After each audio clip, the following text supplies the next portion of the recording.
Chelsea fans, welcome back to Talking Chelsea. Welcome back to your Chelsea news. It is the transfer window deadline day and we have some Chelsea updates. Mike Maignan to Chelsea, Jamie Gittens to Chelsea. We have had word from Nico Williams to Chelsea. Not only that, but Roman Abramovich has spoken about owning a football club in the future. Chelsea have also confirmed the sale of a player and the Chelsea PR wheel starts again. Now, of course, I'll be giving my own thoughts and opinions on everything that's been reported, but more importantly, I want to know what you guys think down below in the comments. And before we get into the video, make sure you leave a like and subscribe if you are a Chelsea fan who enjoys Chelsea content. We're on the road to 10k by the end of 2025. Kicking things off, Fabrizio Romano has reported that Marcus Bettinelli leaves Chelsea and joins Manchester City as new third goalkeeper. Green light also from the player who will travel to the FIFA Club World Cup. Here we go.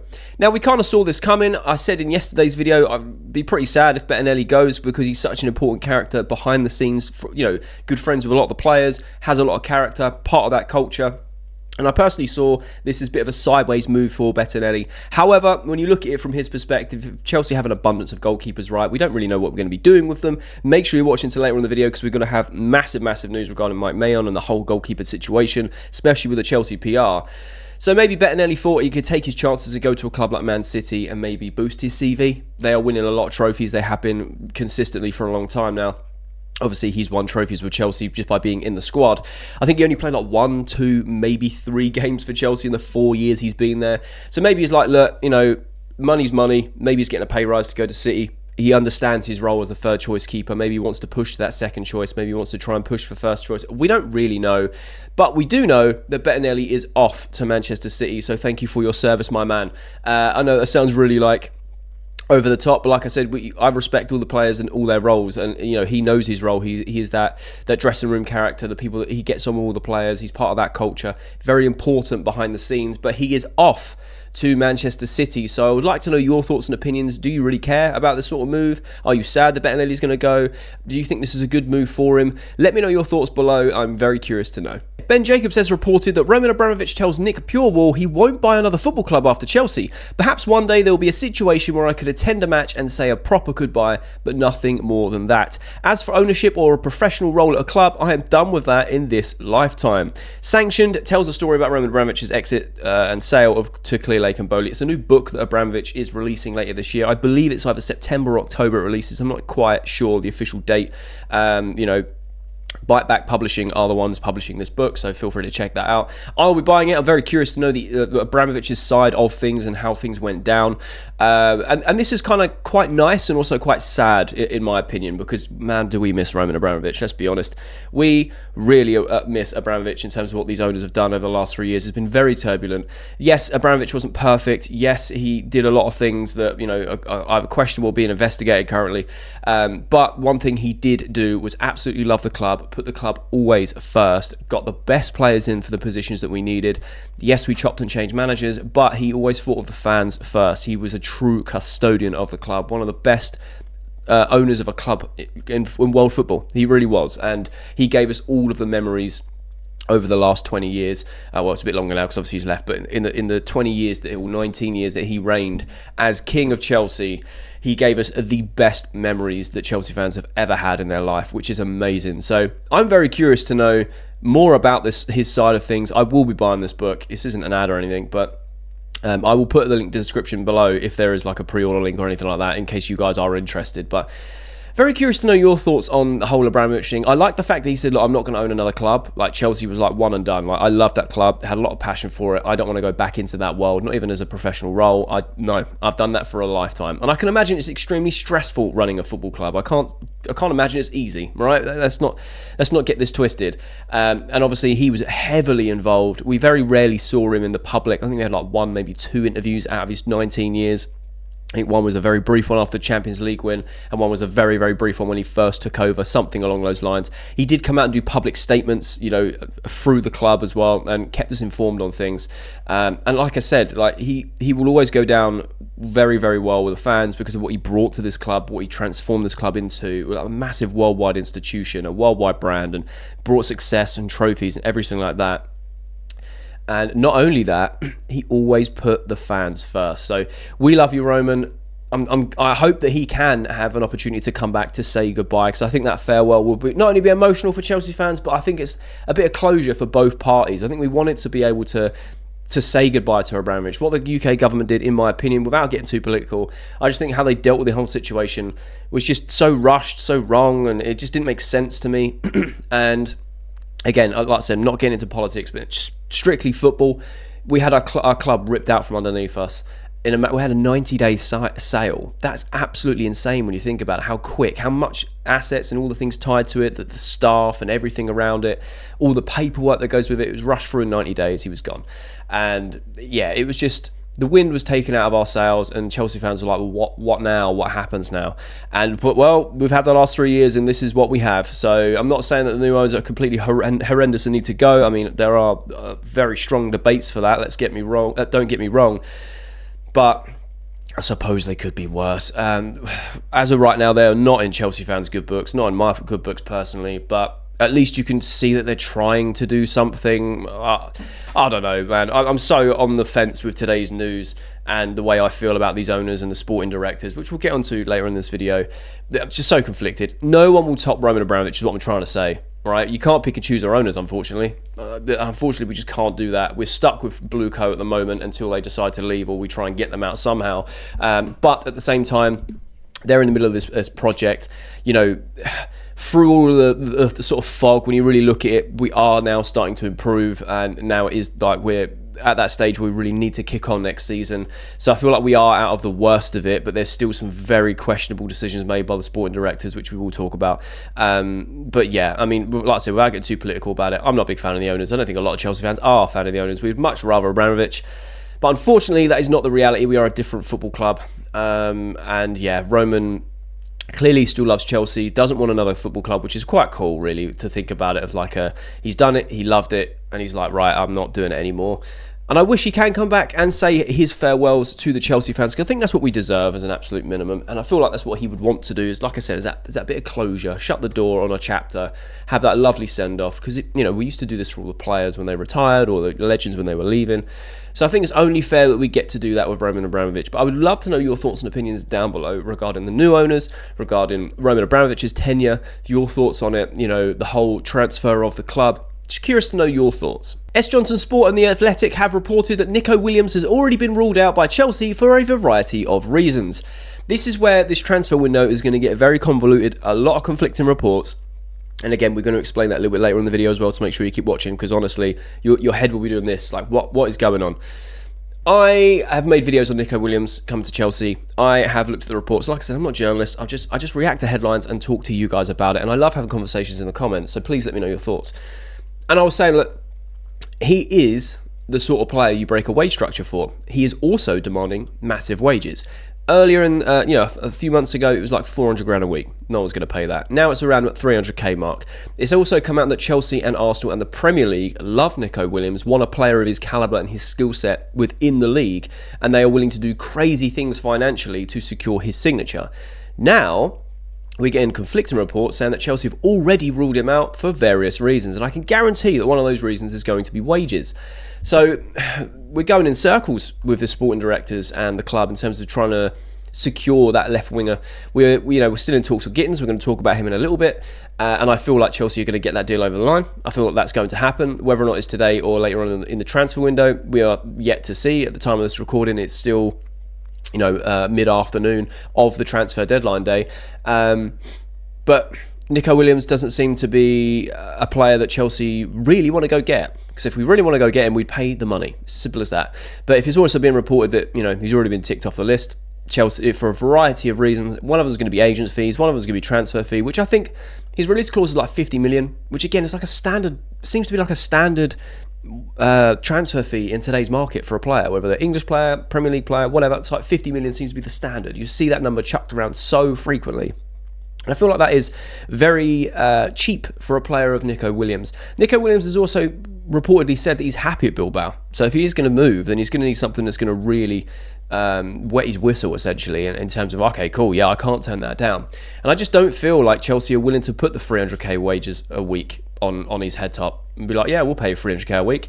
We'll pay the agent fees. We'll pay the transfer fee. Because I feel like the way they're looking at it is, we'll just go for Gittens. Which is fine. I'm very excited for Gittens. I think we will get that over the line, and I think he is a very exciting player. The more you watch him, the more you realise that actually he could do some serious damage next season on that left-hand side for Chelsea, the type of player he is. And I'm looking forward to that. However, I don't want to stop at Gittens. I think Gittens is a very good squad player who's going to get a lot of minutes. But at the moment, we have 3 wingers. Noni Madueke, Pedro Neto, and Tyreek George. So if you bring in Gittens, that's 4. Realistically, we need 5 wingers as a minimum to rotate throughout the season for all the competitions. So Nico Williams or Rodrigo, these big money transfers that Chelsea are saying that they're willing to break the wage structure for, willing to pay the money for. These are the types of players that Chelsea fans get excited about. Obviously, we would love a Rodrigo. Rodrigo would be the dream. Massive needle mover. Massive, unbelievable talent. You can pick him up for like 80 million euros. It's an absolute steal. But I don't see Chelsea doing it. And that's not me being negative. I'm a very optimistic fan, and I like to try and keep balance, especially when I'm kind of giving my opinions. And that's why I like having conversations and seeing both sides of people's thoughts. But right now, I just don't think that Chelsea are going to go for someone like Nico Williams. I'm happy to be proved wrong. I would love to see Chelsea go for a Williams or a Rodrigo and splash the cash, because it's something we haven't done in a long time on the right player. We've spent a lot of money on players we've never heard of, or players that are too young, we're not going to see for 3 or 4 years. And this is the window where we don't spend all that money on players that we've never heard of before. We spend the money on players we have heard of that do improve the squad instantly and make us a serious threat going into next season. I'm not saying go and challenge for the Premier League. I still think we're a little bit off that. However, with the right signings, we can really push and knock on that door and showcase that we're ready to really get back to where we were, all these years ago. So I'd love to know your thoughts and opinions about Nico Williams. It kind of splits the fan base. Some people want him, some people don't. Some people think he didn't have a good season, think he's got an attitude problem, he's demanding too much wages, and I hear all that. I think they're all fair comments, to be fair. And to be honest, 300k a week is a lot. However, if it's the right player, and it is that needle mover in terms of he's going to really improve the squad, does Nico Williams do that? I mean, currently, we don't have a left winger out and out, so yes, unless we sign someone like a Gittens, then, I feel like Gittens and Williams would be an amazing partnership together in rotation on the left.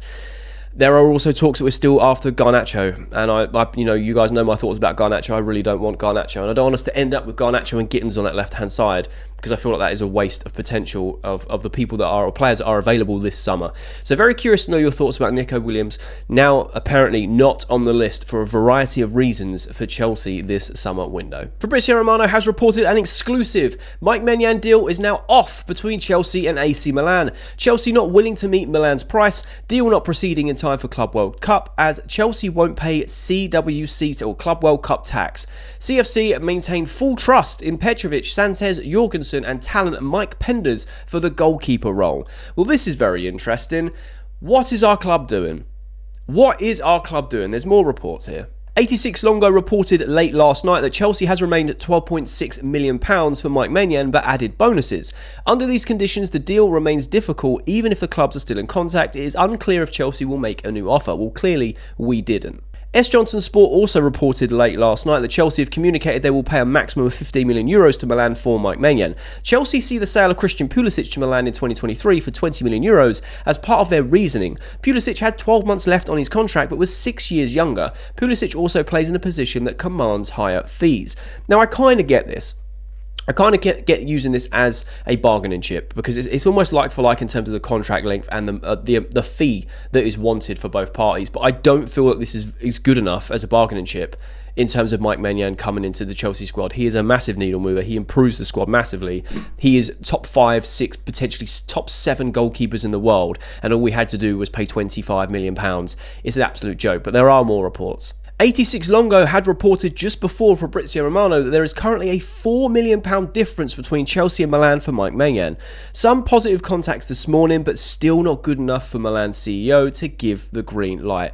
You're telling me that we missed out on a world-class goalkeeper for the sake of £4 million. £4 million. We missed out on Mike Maignan for £4 million.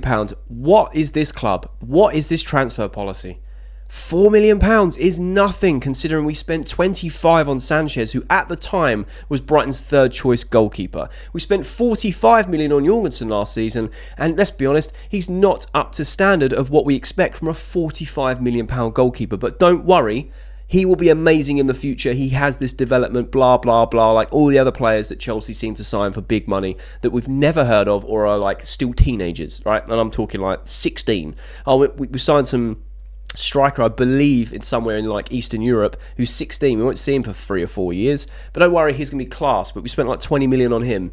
It makes no sense when you have a player who, yes, is 29, he's a bit older, but in terms of goalkeeper, hasn't even come to his prime yet. He's about to, in like, you know, they turn 30 to 34. That's like peak goalkeeping era. Well, you could say 29, I suppose, if you want to stretch it. 29 to say like 34. Peak goalkeeping experienced years normally, because they have longer careers typically than outfield players, right? £4 million. £25 million for a player like Mike Maignan is an absolute steal. It is a market opportunity that arose. Chelsea was saying that they're going to be aggressive in the market, which I feel like they have been to a degree in terms of trying to get these communications and play hardball with their negotiations, which I kind of respect. But they also said they're going to capitalise on market opportunities. You're telling me you've got a top 6, top 5 goalkeeper in the world currently for £25 million, and we've bottled it. We've fumbled the transfer over £4 million. This is wild, but this is where the Chelsea PR now starts. Nizar Kinsella had reported that Enzo Maresca didn't ask for a goalkeeper. It was recruitment led by the sporting directors who explored the Mike Maignan opportunity, but only at their right price. So it's their fault. Enzo Maresca didn't ask for a goalkeeper.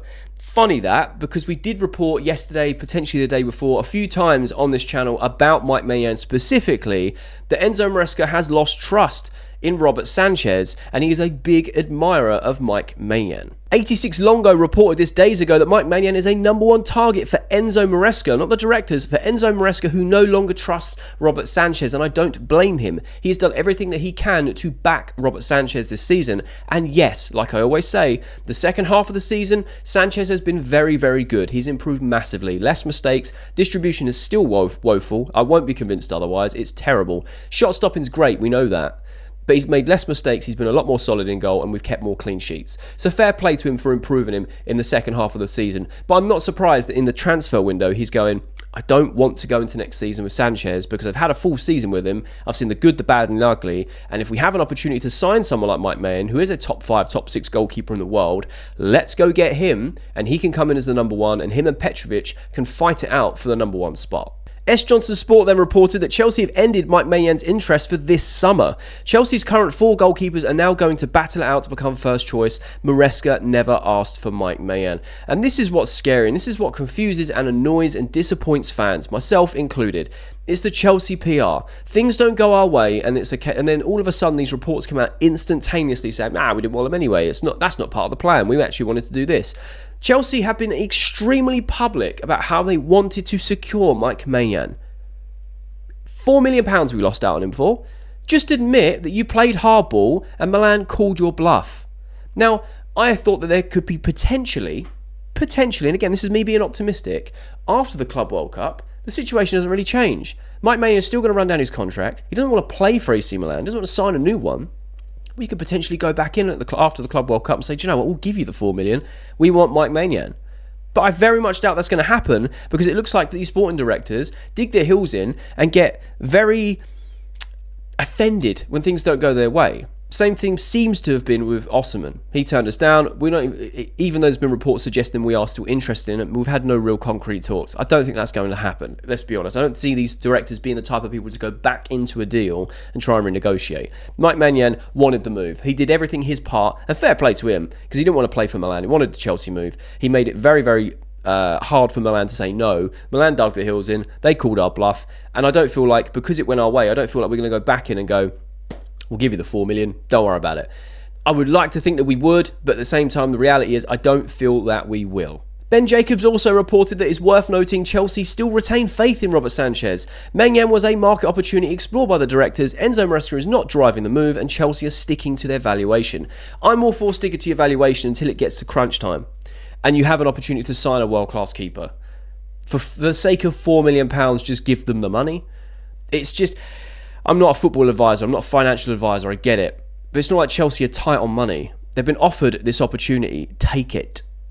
I don't know if it's a pride thing, I don't know if it's so data-driven that they can't go away from the script. But you just look at it, look at the positives that would bring. Now, I still back Petrovic. I'm not completely disappointed in a sense of, oh, we don't have a goalkeeper, because I feel like Petrovic is going to be our number one next season. I'm very happy with that. He's fully deserved it with the development season he's had at Strasbourg. He fully deserves the right to come in, fight for number one and be number one. He is our best goalkeeper. I am happy with that.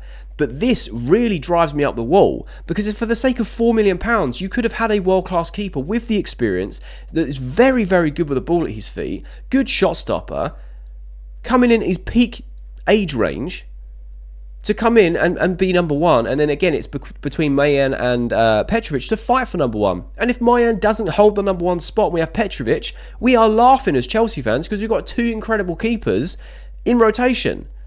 So this just makes no sense to me how the PR machine works. As soon as things don't go our way, it's like, oh, don't worry, that was not the plan. This is what we were intended to do in the first place.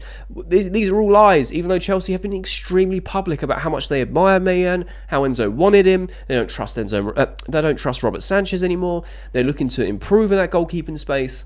But no, apparently the PR says otherwise. S. Johnson Sport has just reported that Chelsea are expected to sell one of Sanchez or Petrovic.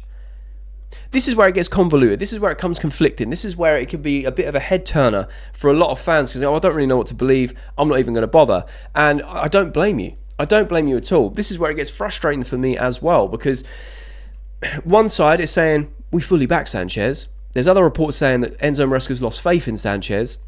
And now there's reports coming out saying we're not getting Mike Maignan. It was never an Enzo Maresca thing. It was the director's opportunity that they found and they saw, and they didn't want it in the end. They weren't going to push higher than their valuation. And now we're expected to sell one of Sanchez and Petrovic, where you can bet your bottom dollar which player out of the two Chelsea would prefer to sell. The one that's going to garner the most interest. The one that's had the better development season. The one that will actually generate them good profit, and that is Georgi Petrovic. And I'm hoping that we do everything we can to keep him, because if we get rid of Petrovic and we go into next season with Robert Sanchez, it is an absolute disaster, because I'm not doubting Sanchez's abilities. I don't think he's good enough to be Chelsea's number one long term, right? Yes, like I've said, he's improved massively in the second half of the season. But we have the summer transfer, technically two summer transfer windows, or one really long one, right? Depending on how you want to look at it. This is the chance where we upgrade in that goalkeeper position. You either give it to Petrovic because he's earned the right to, or you go out and buy another goalkeeper and have that goalkeeper and Petrovic fight for number one going into next season. You don't start Sanchez as your number one. And throughout all of this, I'm not even mentioning Jorgensen, because Sanchez and Jorgensen are very, very, very close in skill level, in my opinion. From what they've done across the season, they've both had very poor games. They've both had very good games. They've had an average overall, right? So it's just very confusing. I'm really hoping that if we are going to sell one of them, it will be Robert Sanchez.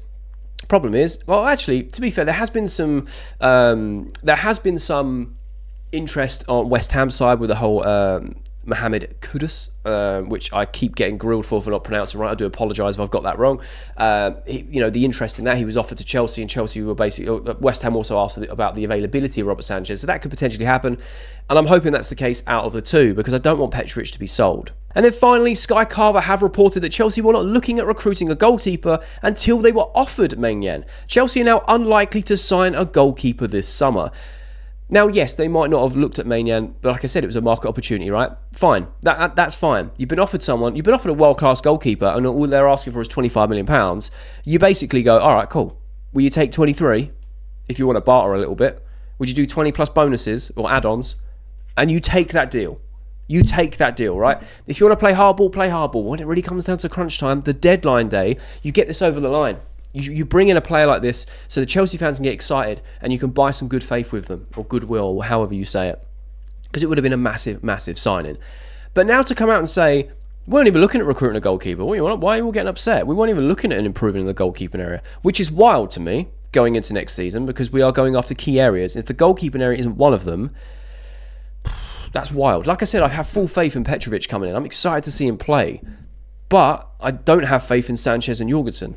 So, if anything, God forbid, touch wood, happens to Petrovic, we are then back to square one of last season of Sanchez and Petrovic. we were offered it, so we looked at it, but we're not even going to buy a goalkeeper this summer.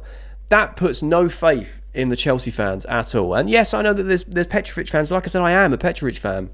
I'm just severely disappointed, frustrated and angry that for the sake of £4 million, Chelsea couldn't get this deal over the line. It's wild to me. when we go and spend millions above market price for other players and have done historically under their ownership, but we won't pay £4 million for an established, experienced, world-class goalkeeper. It's just absolutely baffling. So I would love to know your thoughts and opinions about the whole Mike Maignan transfer saga debacle. Are you on Chelsea's side? Do you not want him? Do you think that we've done well in digging their heels in and effectively let this deal go? Would you have paid the extra £4 million for the sake of getting in a world-class goalkeeper? I'm very curious to know your thoughts. And finally, Fabrizio Romano had reported that after the Maignan deal is off for the short Club World Cup window, Chelsea remain in active talks to sign Jamie Gittens. Also in this case, a deal not guaranteed to happen by the end of deadline today. Talks with Dortmund will continue. Chelsea want Gittens, even if it's later this summer, there is no rush. Now, we've heard sort of conflicting reports about this too. I do feel like Chelsea will get the Jamie Gittens deal over the line. I have full confidence in that. Whether it is today, whether it's later in the summer, I don't know. We will soon find out, right? There's only a few hours left of today's transfer window, so we'll soon find out. And normally, knowing my luck, it'll be after I upload this video, it'll be the first thing that's announced. But hey, the game's the game. I do like Jamie Gittens. I'm excited to see him play in a Chelsea shirt. He's electric. I think he's direct. He likes to shoot. He scores some great goals. Good turn of pace. Can beat a man. Perfect in an Enzo Maresca system. Like I said earlier in the video, I'm just hoping that he's not the only left-sided player we go for across the whole summer. But I do feel like, one, we need a left-sided player, and two, he is an improvement on what we currently have, which is a giant gaping hole. You know, we don't have Sancho and we don't have Mudryk available to play. So, you know, we've got Tyreek George, which is great. Tyreek George and Gittens, amazing, but I would still like to have that extra winger. So we've got 5 in rotation across all of the competitions going into next season. But I do feel like this is going to happen. You know, Dortmund want a minimum of £42 million. Chelsea had an offer refused. I think it was around like £30 million. I think we'll probably meet that valuation, and we'll try and play hardball again. We'll probably fumble it at some stage, and then we'll go back with our tail between the legs and pay the money Dortmund want. I don't know. I could probably see this deal getting done with £38 million plus add-ons, which I don't really get. Just pay the money they're asking, and then the job's done, isn't it? Like you just get it done over the line, and then sweet. For a club like Chelsea, arguing and squabbling over £4 or £5 million just baffles me and makes no sense at all. For a player like Jamie Gittens, they originally wanted 50 million. If they're willing to go down to 42 million, whether that's the conversion, I don't know. It could be me just not getting that right, and that's fair.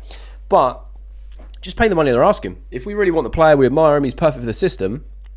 Squabbling over 5 million and 4 million euros, or £1 million, for a club like Chelsea's stature, where, you know, in the last 5 years we've spent over £1 billion. Yes, we've sold a lot, which makes the net come down, but we've actually like outlaid over £1 billion. It's just wild to me. But hey, that's just my opinion. I would love to know your thoughts and opinions on Jamie Gittens to Chelsea. Do you think it's going to happen today? Do you think it's going to happen later in the transfer window, you know, in the summer? Very curious to know your thoughts. And that's the latest Chelsea news. Let me know your thoughts and opinions on everything that's been reported down below in the comment section. I love having a conversation with you guys. And if you have watched this video all the way to the end, firstly, you're a real one, and I mean that, you're a real one. But secondly, there'll be a thumbnail appears on the screen. So if you are a Chelsea fan who enjoys Chelsea content, make sure to click that thumbnail because you'll enjoy that video too.